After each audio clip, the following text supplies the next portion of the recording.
నమస్కారం.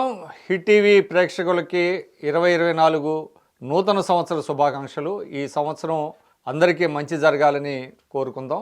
కొత్త సంవత్సరంలో అందరికీ కోటి ఆశలు ఉంటాయి. కొత్త సంవత్సరం తమకు మేలు జరుగుతుందని, తమకు, తమ స్నేహితులకు, బంధుమిత్రులకి, ప్రతి ఒక్కరికి మేలు జరగాలని శుభాకాంక్షలు తెలియజేస్తాం.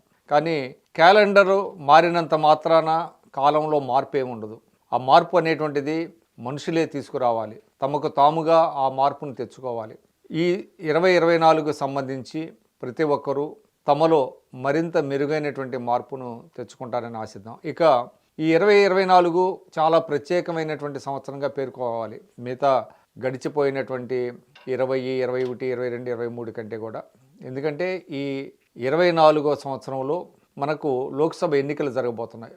భారత్లో అతిపెద్ద ప్రజాస్వామ్యమైనటువంటి భారత్లో లోక్సభ ఎన్నికలకు చాలా ప్రత్యేకత ఉంది.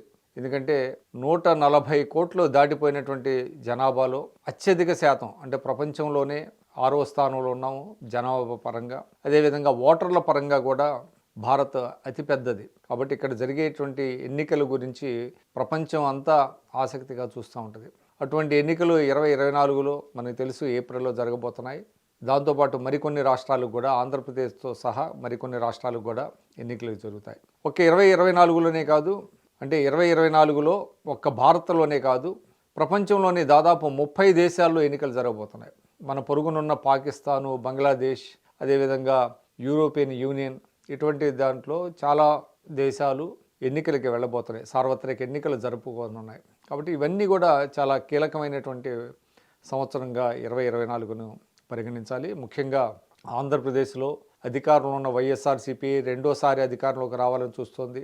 పోయిన అధికారాన్ని నిలబెట్టుకోవాలని తెలుగుదేశం ప్రయత్నిస్తోంది. ఆ క్రమంలో జనసేనతో పొత్తు పెట్టుకుంది. మరికొన్ని కలిసి వచ్చే పార్టీలను కూడా కలుపుకోవాలని చూస్తుంది. సో అక్కడ కూడా ఆ పోటీ రసవత్తరంగా ఉండేటువంటి అవకాశం ఉంది. ఇక జాతీయ స్థాయిలో బీజేపీ, అంటే ఎన్డీఏ కూటమికి ధీటుగా ఇండియా కూటమి కూడా సవాలు విసిరేటువంటి పరిస్థితి వచ్చింది. ఇప్పటికే 2 సార్లు కాంగ్రెస్ నేతృత్వంలోని కూటములు ఓటమి చెందాయి. ఇది మూడోసారి కూడా ఢీకొనబోతున్నాయి. గతంలో యూపీఏ 1, యూపీఏ 2గా ఎన్నికలకు వెళ్ళాయి. ఎన్డీఏతో తలపడి ఓడిపోయాయి.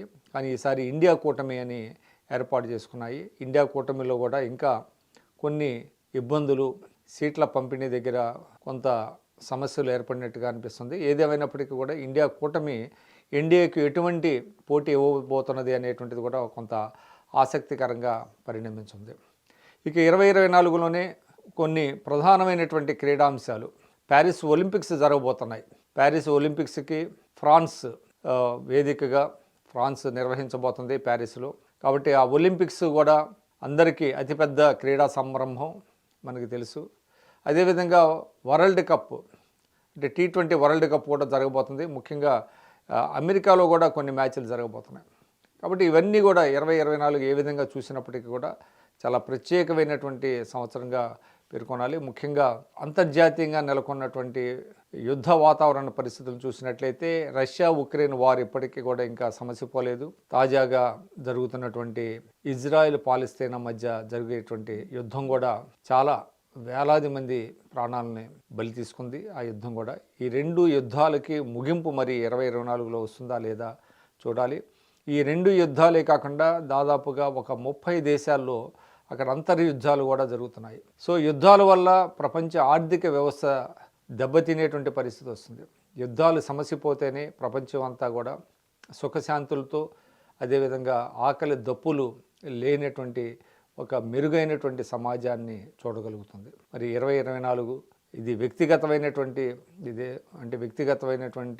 అభివృద్ధితో పాటు మనం ఆశించాల్సింది మొత్తం సమస్త మానవాళి సుఖంగా, శాంతిగా ఉండాలనేటువంటిది. అది ఆ దిశగా 2024లో జరుగుతుంది. ఆ మార్పులని ఆశిద్దాం. అందరికీ మరొకసారి నూతన సంవత్సర శుభాకాంక్షలు.